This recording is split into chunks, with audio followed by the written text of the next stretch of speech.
She has a black sense of humor sometimes. That's very funny. In a few weeks, school will end. An intimate new film documenting climate activist Greta Thunberg's rise to prominence recently premiered at the socially distanced Venice Film Festival.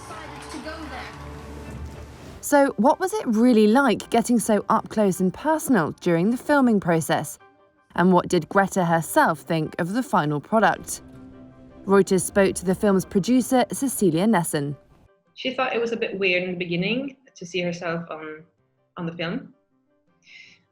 But she thinks that it does a good job portraying her like she is, not, an angry child screaming at world leaders. How dare you!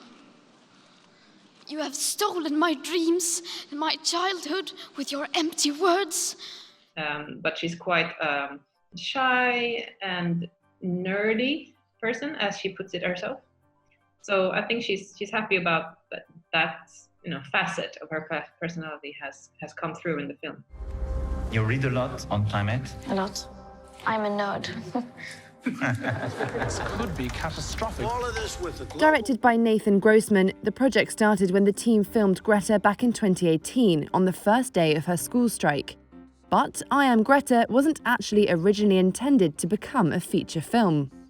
We had no idea what this would end up being, so we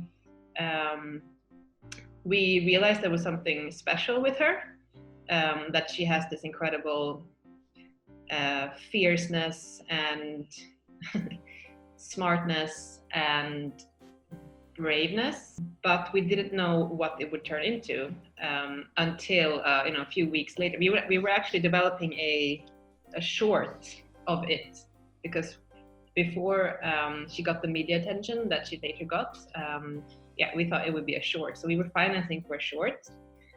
Then after a few weeks, we sort of realized that this was going to be big. Climate change an issue that children like yourself should be concerned about? The joke was that in the beginning of the production, she was a bit doubtful of the sort of professionalism of the team, because Nathan, the director, was on his own with no sound guy, or it was a one-man band basically. But then that actually became an important thing for the production, because that made the whole situation more intimate.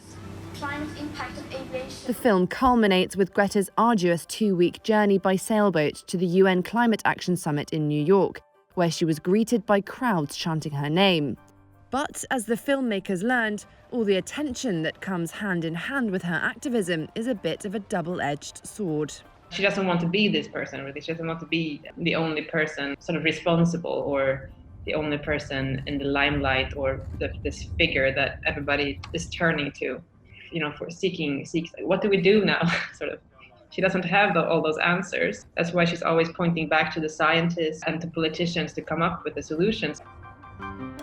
Greta has praised the documentary makers for successfully debunking accusations of critics who say she is manipulated by others. The film is set to be shown in schools around the world. Greta herself is now back in school, but at still only 17 years old, you haven't seen anything yet. Her story is far from over. We can assure you that.